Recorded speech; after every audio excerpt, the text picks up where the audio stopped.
help but chase that impossible standard.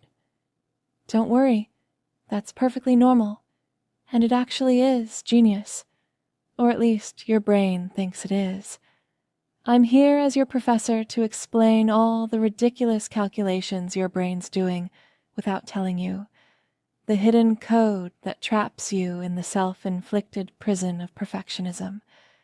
You see, millions of years ago, your ancestors figured out a survival strategy: zero tolerance for error.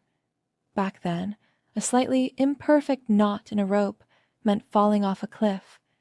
An imperfectly built shelter meant freezing to death.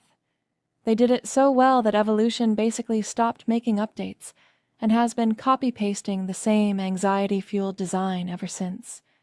Yes, really, the underlying impulse we have today looks strikingly similar to the primal fear of certain death.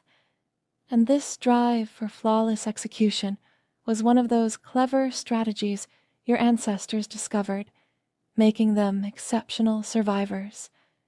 But you, well, given that you have a prehistoric brain, you found yourself doing it without even realizing the true reason behind it. Do you remember when you were small and dumb, or rather, smaller and equally dumb?